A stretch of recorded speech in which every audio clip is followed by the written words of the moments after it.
Alors, bonjour tout le monde et bienvenue à cette période de questions-réponses. Les partisans, les détenteurs de billets de saison et les partisans des Alouettes nous ont envoyé des questions pour notre président Mario Cecchini et notre directeur général Danny Maciocia. Les deux sont donc avec nous pour répondre à vos questions aujourd'hui. Merci, messieurs. Merci. Bonjour. Alors, Mario, je sais que tu voulais dire quelques mots en commençant. Oui. Merci, Charles. Avant, je veux juste d'abord saluer nos abonnés, évidemment, puis d'une belle façon. Surtout les remercier, les informer, dans le fond, vous avez été 86 d'entre vous avez laissé votre dépôt pour les billets de saison de 2020 pour l'année prochaine, 2021, lorsque l'option s'est présentée cet été. Et franchement, ça nous a touchés, on l'apprécie énormément. Ça nous démontre comment vous avez hâte de voir les Alouettes sur le terrain en 2021. Ça nous a donné un bon coup de main. Alors, je tenais à dire merci à nos fans et à nos abonnés de saison.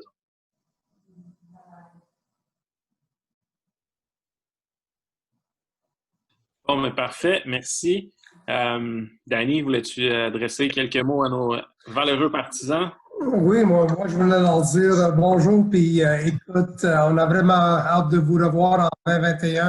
C'est sûr que ça nous manque beaucoup de ne pas partager le même terrain que vous, parce que j'en parle souvent avec notre entraîneur en chef, Harry Jones, puis je pense que comme on partage tous, nous manque l'atmosphère, l'environnement d'aller jouer des matchs locaux au stade McGill. Puis je suis convaincu qu'en 2021, on va revivre tout ça tous ensemble, puis on va avoir le plaisir de se voir, de se parler et de vivre des moments inoubliables avec la session qui s'en vient. Excellent, merci. On va tout de suite sauter dans le feu de l'action. On a une question pour Mario qui nous vient de Gontran-Bernier, qui a été posée sur Facebook et qui demande, selon vous, quelle sera la priorité pour relancer les Alouettes après une absence d'une saison sans football? Merci d'abord, M. Bernier, de votre question. Mais écoutez, c'est une question très, très pertinente. Puis évidemment, ça commence par le terrain. Pour moi, le travail essentiel qui va se faire au niveau de former l'équipe. On va avoir un travail à faire solide au niveau des agents libres aussi, de la signature de ces derniers. On fait face aussi comme organisation à un défi assez particulier avec un repêchage sans avoir eu de saison universitaire en 2020. Donc, ce repêchage-là aussi va être un élément important. Puis évidemment, de retrouver les joueurs que les contrats sont expirés, mais que Danny et Harry et l'ensemble du personnel souhaitent retrouver avec l'équipe. Je pense que c'est là que ça va commencer, évidemment. Et pour le reste, on va s'assurer d'avoir un stade qui va être accueillant et qui va être énergique et qui va avoir une foule très motivée pour supporter l'équipe qui sera sur le terrain. Merci. On a déjà tous très hâte de se retrouver dans notre stade. Il nous a beaucoup manqué en 2020. Question pour Danny qui nous vient de Claude Dubois via le site web. Il dit « Je ne suis pas un expert, mais je pense comprendre la règle de ratio joueurs canadiens-américains sur le terrain, ce qui permet d'avoir plus de Canadiens à certains postes de partant. Cependant, je ne comprends pas pourquoi le poste de quart arrière n'est pas inclus dans ce ratio. Il me semble que d'inclure le quart dans ce ratio encouragerait le développement des quarts canadiens, au moins au poste de deuxième quart. Cela permettrait ainsi une flexibilité additionnelle sur certains jeux. Merci et au plaisir d'aller encourager toute l'équipe l'été prochain. » Donc, peut-être pas autant de questions que... Oui, mais justement, vous êtes un expert parce que je partage la même opinion que vous. Comme vous êtes déjà au courant, notre roster est composé de 45 joueurs, 21 Canadiens, puis on a besoin d'avoir 7 partants sur le terrain. Quand on regarde l'historique des Canadiens qui sont des partants, mais on a des partants partout, sauf au poste de carrière. Ça, c'est quelque chose que je pense que dans les années qui s'en viennent, on va avoir la chance de soit comme ligue, comme dirigeant, puis on va parler en détail, pour donner cette opportunité à des jeunes joueurs canadiens qui espèrent de gagner leur vie au prochain niveau au poste de carrière. Puis quand on regarde à travers du Canada, puis même en particulier au Québec, le nombre d'excellents joueurs qui jouent au poste de carrière dans les universités, je pense que sujets on a besoin d'adresser dans les prochains mois et en espérant qu'on va trouver une solution où, dans les prochaines années, on va avoir un carrière qui va jouer le poste, un Canadien qui va jouer au poste de carrière pour les Alouettes de Montréal. Excellent. Merci, Danny. Alors, on va y aller avec une pour Mario. Oui. Il y a une question qui nous provient de Francis sur Twitter. Il voulait savoir quels sont les plans pour 2021 et va-t-on pouvoir jouer de quelle façon selon la situation sanitaire en juin prochain? D'abord, merci, Francis. Oui, je pense que au moment où on se parle, au mois de novembre, on vient d'avoir les 2 bonnes nouvelles depuis 10 jours qu'il y a des vaccins qui sont là. Les autorités sont donc optimistes face à ce vaccin-là. Aussi, on parle de distribution au Québec dans les prochains mois. Nous, au moment où on se parle, au mois de novembre, on est 8 mois, 9 mois du début en fait, 7 mois du début de la saison. Donc, on a du temps devant nous. Ça nous permet d'être optimistes beaucoup pour jouer devant les spectateurs au mois de, pour la saison 2021. Alors, très, très optimiste de ce côté-là.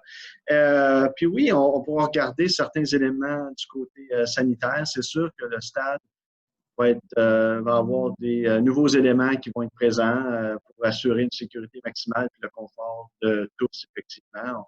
On verra comment ces choses-là évoluent, mais c'est sûr que c'est dans nos plans. Excellent, merci. En se rappelant qu'un stade extérieur, mais contrairement à nos écoles, on n'a pas besoin de changer le système d'aération. Tout y est de façon naturelle. C'est sûr que le fait de jouer à l'extérieur, Charles, merci de le mentionner, le fait de jouer à l'extérieur, pour nous, c'est évidemment un plus versus des enjeux que d'autres équipes pourraient avoir, effectivement. Danny, une question qui nous vient de Robert Rassette via le site web, question que beaucoup de partisans des Alouettes se posent. Y a-t-il une chance de revoir William Stanback dans l'uniforme des Alouettes? Bien, la réponse est oui, il y a des chances, puis j'espère que Will va faire partie de l'édition 2021 des Alouettes de Montréal. Pour moi, d'avoir un porteur de ballon, qu'on peut lui donner entre 15 puis 22, 23 portées par match, puis on est capable d'établir le jeu au sol. Ça me ramène un petit peu à mes jours quand j'étais l'entraîneur des porteurs de ballon avec les Alouettes de Montréal, puis on avait quelqu'un qui s'appelait Mike Pringle à l'époque. Alors, si on est capable de convaincre Will, c'est sûr qu'on va être beaucoup plus dynamique à l'attaque parce qu'avec Vernon Adams puis le savoir qu'on va voir où on peut distribuer le ballon, je pense qu'on peut aller chercher des gros shows, des gros jeux verticales avec le fait qu'on peut établir le jeu au sol avec William Stanback. On s'est déjà parlé à plusieurs reprises. Son désir est de retour à Montréal, puis on va travailler très fort que ça devienne une réalité. Excellent, des bonnes nouvelles. Je vais rester avec Danny. J'ai une question de Michel Trempe qui nous est apparue sur le site web. Les joueurs sous contrat pour cette année et les années à venir, devez-vous les re-signer ou demeurent-ils sous contrat? Alors, tous les joueurs qui ont signé un contrat de 1 an pour la saison 2020, leur contrat est en échéance, alors ils deviennent des joueurs autonomes. Celui-là qui ont signé des contrats de 2 ans, mais là, l'année 2021 va être la deuxième année de leur contrat. Alors, ils n'ont pas besoin de signer un autre contrat. Ils vont jouer leur dernière année de contrat qu'ils avaient signé, que ça fait 1 an. Alors, ils vont faire partie de l'édition des Alouettes en 21. Parfait. Question pour Mario qui nous provient de Pierre Bovet sur le site web. Vous avez parlé il y a plusieurs semaines d'une nouvelle façon de travailler et d'un nouveau modèle d'affaires pour la Ligue. Pouvez-vous nous en dire plus et notamment ce que cela va impliquer pour les revenus des 3 gros marchés, Toronto, Montréal et Vancouver? D'abord, merci M. Beauvais pour cette question. Oui, effectivement, on a parlé de ça, puis on n'est pas encore prêt à aller complètement public avec les résultats du travail, mais il y a énormément de travail qui a été fait. On a travaillé beaucoup sur des éléments d'abord de coûts pour réduire les coûts en touchant le moins possible de produits sur le terrain. beaucoup d'éléments qui sont connexes aux opérations football, qui pouvaient être dupliqués, meilleure collaboration entre les équipes. Il y a des fois des tâches qui peuvent être faites par une personne à la ligue versus dans chaque équipe. Alors, beaucoup de collaboration de ce côté-là pour arriver à des moyens plus économiques, des moyens plus efficaces pour arriver aux mêmes fins. Puis effectivement, il y a le sacro-saint dossier de revenus aussi, de partage de revenus qui est toujours là, qui est travaillé au moment où on se parle, qui n'est pas terminé. C'est un élément qui est particulier, mais effectivement, ça va être un élément important. Et c'est sûr que la Ligue a dans son plan de match, dans son plan d'affaires, de s'assurer que Toronto, Montréal et Vancouver sont jusqu'à un certain point, on reconnaisse un peu l'importance de ces marchés-là, autant au Canada d'un point de vue démographique que pour les réseaux de télé, et que des éléments pour les aider à améliorer leur situation financière soient mis en place. Donc, je pense qu'on est dans la bonne direction de ce côté-là. Excellent. Et on a une question maintenant pour Danny qui nous vient de Ludovic Bernier sur Facebook. Et ça dit j'aimerais savoir votre intention concernant le football universitaire canadien. L'annulation de la saison peut-elle causer des problèmes pour repêcher des joueurs canadiens? Écoute, c'est sûr que ça va nous compliquer un petit peu la vie, mais ça fait partie de notre réalité, qu'est-ce qu'on est en train de vivre. Tous les joueurs qui vont être disponibles pour le repêchage de 2021, on va avoir des films de 2019 qu'on va faire référence. C'est sûr qu'on va les passer en entrevue, on va passer leurs entraîneurs en entrevue, que ce soit l'entraîneur en chef ou le coordinateur ou peut-être même un entraîneur en position. Mais ça va être beaucoup plus compliqué. Mais quand on regarde la QV de 2021, je suis convaincu qu'il va y avoir des excellents joueurs qui vont gagner leur vie avec le football au prochain niveau, puis ils vont avoir un impact à leur première année. Alors, je suis assez confiant qu'il va y avoir des bons joueurs qui vont être disponibles, puis je suis aussi assez confiant qu'on va avoir des bons joueurs qui vont faire partie de l'édition 2021 des Alouettes de Montréal. Merci beaucoup. Merci, messieurs, d'avoir pris le temps de répondre aux questions. Merci à tous nos partisans qui nous ont envoyé des questions. Puis je pense qu'on peut se dire que tout le monde a bien hâte à 2021. Puis je pense qu'on est pas mal tous optimistes de revoir toute la grande famille des Alouettes qui comprend nos valeureux partisans. Absolument.